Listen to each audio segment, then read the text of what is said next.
Ini penting ya, gue ngelatih tauhid. Ya napa nggih ngelatih napa tauhid.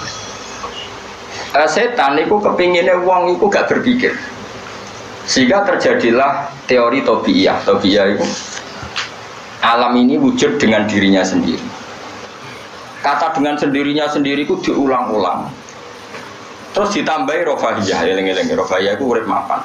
Butuh kelon-kelon, butuh mangan-mangan, butuh turu-turu, butuh dugem-dugem. Karena orang ini sudah mendewakan hawa nafsu, sehingga kenyamanannya ya kelon, seks, turu, jagongan, semuanya seperti itu. Nah, ini yang dikritik orang tasawuf. Sebab itu awal kekafiran adalah rofahiyah, hidup poya-poya. Karena dengan poya-poya ini orang tidak pernah berpikir serius, akhirnya tidak menemukan Tuhan. Sampai akhirnya ono paham komunis, ateisme, nihilisme.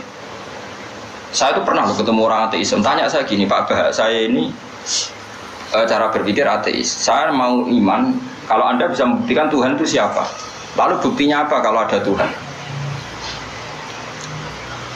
Terus saya bilang gini, betul Anda ingin iman? Ya katanya. Terus saya pakai teori mantek, karena saya dulu pernah belajar mantek. Kelirunya orang Islam, ini rumah orang memang ini serius ya ngaji ya. Memang syaratnya ngaji harus mengenalkan sama Allah. Inti ngaji adalah mengenalkan orang kepada Allah, ma'rifatul. Caranya adalah binadori sokeh, dengan pikiran sing sehat. Kamu betul ingin iman? Iya Bapak. Terus tak tanya, kalau ada rumah terbakar, kamu suka enggak ada orang yang bilang sebabnya kena konsleting listrik atau ada apa meledak? Atau Anda suka bilang enggak ada sebabnya sama sekali? Oh seneng yang ada sebabnya, misalnya ya tadi kena konsleting listrik atau kompor terbakar dan sebagainya. Lalu kalau alam wujud ini kamu suka ada sebabnya apa tanpa sebab? Ya suka ada sebabnya sebetulnya saya. Nah, sebab itu oleh Islam dinamai Tuhan. Sebab ini oleh Islam dinamai. Sebab itu dalam ilmu mantek, sebenarnya ilmu mantek itu nggak kenal Allah, bahkan nggak pernah nyebut nama tokoh. Saya ulang lagi ya, di ilmu mantek, ilmu logika yang diajarkan di pondok-pondok itu tidak pernah nyebut Allah. Yang disebut adalah alam ini rubah, alam ini makhluk. Kalau makhluk butuh kholik. Paham ya? Alam ini sudah akibat musabbab. Kalau akibat berarti butuh sebab. Yang sebab ini kita sebut musabbibul asbab. Dan sebab ini harus lebih dulu ketimbang yang disebabi. Sebab itu harus bersifat qadim. Dan kalau wujud ini butuh sebab wujud, maka wujud penyebab disebut wajib atau wujud superior atau wujud super. Kita sebut wajibil wujud.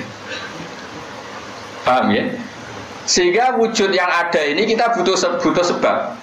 Yaitu harus ada wujud yang superior. Kita nambahi wajibil wujud. Nah, semua itu oleh Islam disebut Allah. Ya, semua itu oleh Islam. Tapi uniknya orang itu langsung iman. Betul ya orang itu. Nah, kiai-kiai tidak menerangkan gitu Bapak. Sehingga saya nyari-nyari Allah itu siapa. Mulai dulu bilang kalau Allah itu faktor alam, saya iman.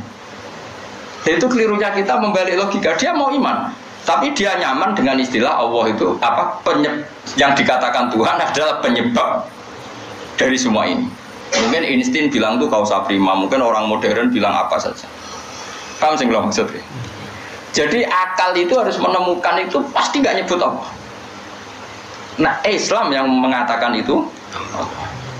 Coba sama cek saja. Ketika Allah mengenalkan dirinya, Iqra bismi rabbikal ladzi khalaq. Allah itu zat yang menciptakan. Khalaqal insana min 'alaq. Itu nggak pernah nyebut dirinya Allah. Ya Yuhannas wa'budu rabbakum. Rabbakum itu siapa? Alladzi khalaqakum walladzina min qablikum. Tuhanmu itu siapa? Yang menciptakan kamu, yang menciptakan orang sebelum kamu. Sebagian ayat saya kata Allah nyembahlah saya. Saya itu siapa? Zat yang menciptakan langit.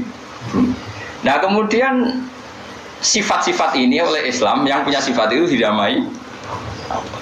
Tapi kelirunya kiai-kiai kalau nerangkan langsung Allah. Tentu PKI pikirannya Allah itu siapa? Padahal akal hanya punya rumus alam ini butuh penyebab. Penyebab ini kita sebut musabbibul asbab atau kausa prima atau wajibil wujud. Yang Islam secara agama menamai itu Allah. Jangan langsung Allah, langsung Allah mesti ditanyakan Allah itu siapa? Paham ya? Nah itu kelirunya kita. Kita juga ikut keliru dalam apa? Merekonstruksi apa? Bangunan apa tahu? Tauhid. Makanya di Quran tuh sering nyebutnya itu apa sifatnya dulu. Ini penting saya utarakan. Jadi ini penting sekali ya, karena nanti sampean senajan to muridku, kalau muridnya Mbah Mun, muridnya Bapak, nganti muridnya Nabi, nanti ketemu mungkar nakir. Itu tidak bisa kecuali kamu punya kemapanan logika. Jadi taklid itu tidak bisa. Karena mungkar nakir itu kayak pegawai KPU, jadi nak takut itu tebak-tebakan. Betul. Jadi mungkar nakir itu misalnya Nabi Muhammad, dia tidak nyebut itu Nabi. Ma taqulu fi hadzal rajul. Jadi enggak ma taqulu fi hadzal. Yang diajarkan mudin itu formalitas standar mungkin kompilasi hukum Islam apa itu sebetulnya enggak tahu saya.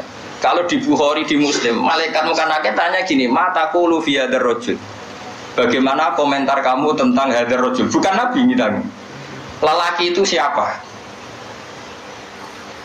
Padahal maksudnya lelaki itu adalah Rasulullah SAW. Tapi supaya pertanyaannya lebih sulit, coba kamu komentar lelaki itu siapa?